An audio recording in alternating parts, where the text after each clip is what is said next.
శ్రీమాత్రే నమః. పరాభవనామ సంవత్సర ఉగాది శుభాకాంక్షలతో తులారాశి వారి యొక్క ఫలితాలను తెలుసుకుందాం.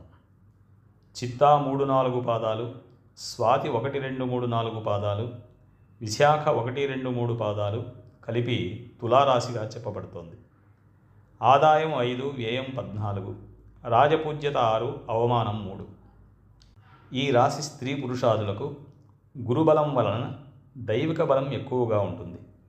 ధనము, కుటుంబము, సంపత్తు, పుత్రులకు కారకుడైనటువంటి గురువు 9-10 స్థానాలలో సంచారము, ఏ పనిలోనైనా ఆత్మవిశ్వాసంతో ముందుకు పోవడం జరుగుతుంది. రాహుకేతువులు బలం వలన శని 6వ స్థానంలో ఉండడం విశేషించి యోగాన్ని అనుభవింపజేస్తుంది. శత్రువులు అంతరించిపోతారు. వ్యవహారాలలో విజయం కలుగుతుంది.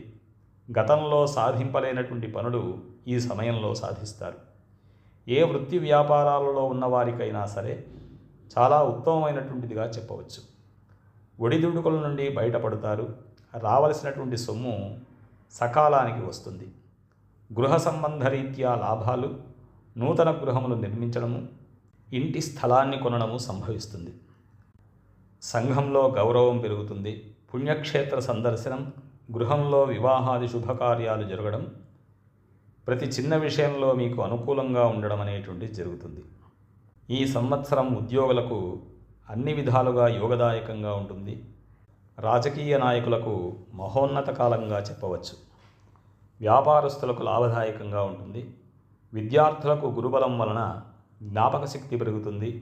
చదువులపైన శ్రద్ధ, ఇతర వ్యాపకాలు లేకుండా మంచి మార్కులతో ఉత్తీర్ణత సాధించడము జరుగుతుంది.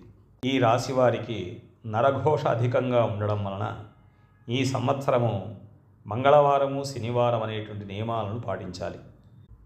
సుబ్రహ్మణ్య ఆరాధన, సుందరకాండ పారాయణ, రుద్రాభిషేకము చేసుకోవడం మంచిది. శుభమస్తు.